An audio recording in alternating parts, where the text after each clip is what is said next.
I've had people say really kind things. I've had people call me special, tell me that I have a good speaking voice. I've had people tell me that I have the energy of a king. And then on the flip side, I've had people tell me that my content is cringe, that I am feminine, that I have low testosterone.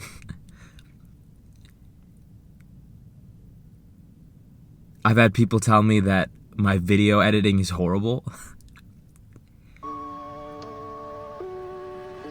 And so I want to make this video because I think there are some new creators out there like me who maybe haven't gone through this experience just yet of dealing with a lot of positive and negative comments, and how it can affect your psyche.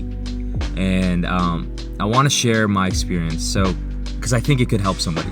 How I've been looking at this is very similar to a mindset that I adopted back when I was a junior tennis player. I played a lot of tennis as a junior, and I organically adopted this mindset. Maybe somebody told me this, but I felt like I organically adopted this, was that I would sometimes have these huge wins. You know, I would beat these players who were ranked higher than me, or I'd win a tournament that I didn't expect to win. And at the same time, sometimes I would have these horrible losses. I remember I played Division II.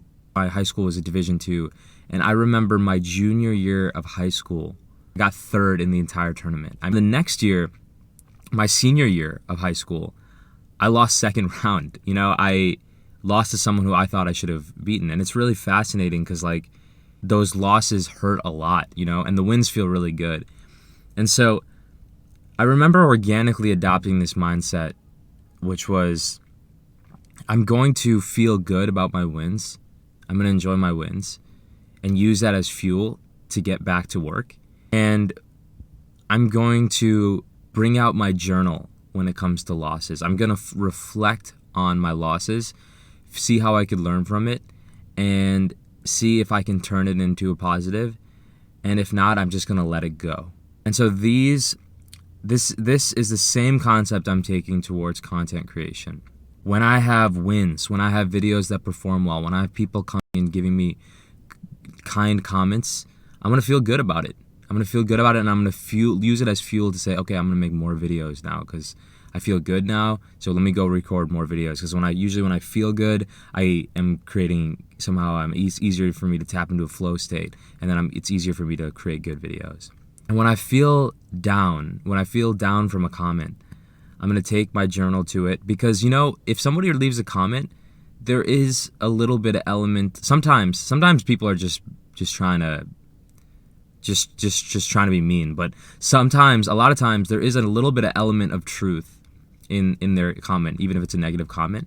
So I'm going to take my journal to it, say, oh, okay, you know, there's probably something here that this person commented and a lot of other people are actually thinking but not commenting, so I can learn from this and use this to make my content better in the future. So take a journal to it. So like, I'll give you an example. It's not a good example, but it's the first thing that popped in my head. Somebody was telling me that I've been sharing my Instagram in the description on my YouTube videos, and somebody was telling me that it would be better to share a Twitter based on my content. Like Twitter would be a lot stronger, is a lot more suitable to the type of content I'm putting out. And this is actually a bad example because the guy was super kind. He didn't say it negatively. It was just really constructive feedback. But let's just say, for a thought experiment, he was hating on me for posting my Instagram, and he said you should do a Twitter instead. Just say, for a thought experiment, I could get all riled up and say, oh, you know, forget that dude. But that is actually good feedback. Like, I actually need that feedback to adapt. You know, maybe he's right. And so that is a way where you can take the feedback and do something good with it. Another way is this guy who called me feminine and low testosterone and told me my video is cringe. I wrote a little song poem for my mom. Maybe it is cringe, you know, maybe there is an element of truth in that too. I don't know. But I remember thinking that, you know, I remember being like, okay, yeah, definitely I could see it being cringe. I'm going way out of my comfort zone, right? I'm recording a song, a little mini song on piano, which is not my most comfortable instrument. I'm way more comfortable on guitar, but I'm getting more comfortable on piano. But anyway, it's not my most comfortable instrument. I'm singing this whole thing in my falsetto.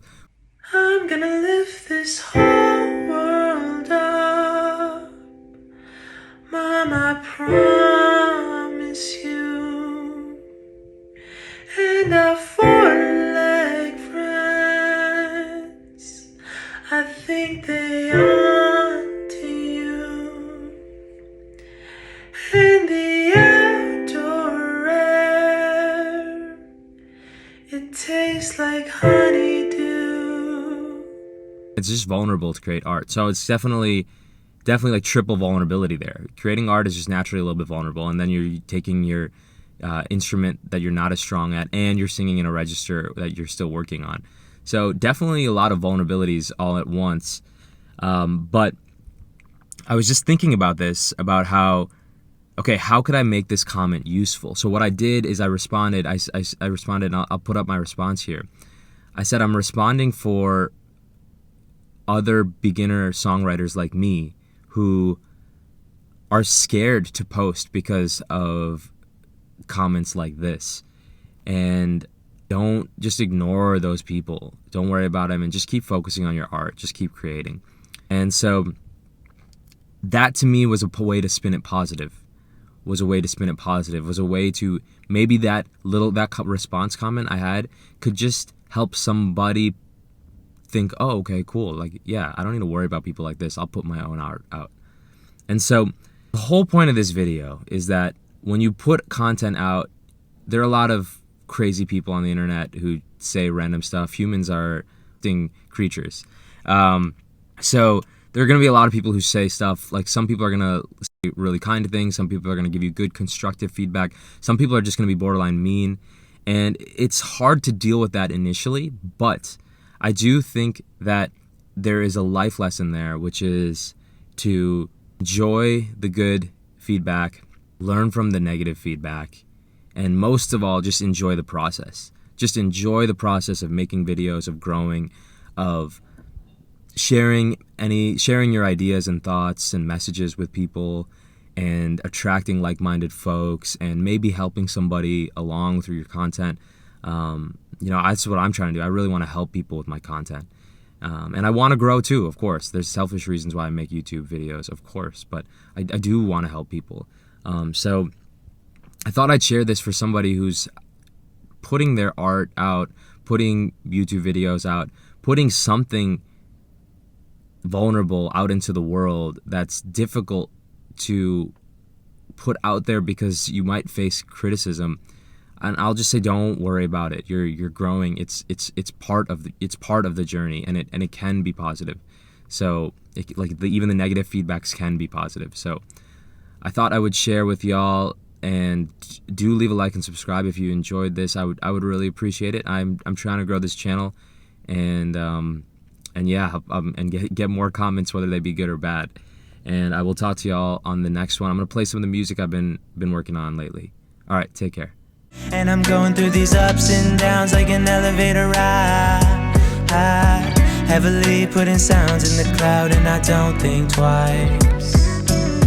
It was just last year, I was scared to post. I didn't want to share all the songs that I wrote, lyrics I would write and burn the flames on the stove. I lacked courage to promote, but now I'm getting close. Open mic show, stepping up 10 toes, stage fright feel but overthrow. I'm walking open doors, doubt I left it on the floor. Like a plant I'll grow, cause I'm making moves, steadily creating grooves. Different miles, same shoes. This music's soul food, stop creating, I refuse to the sound. Ooh, I'm glued.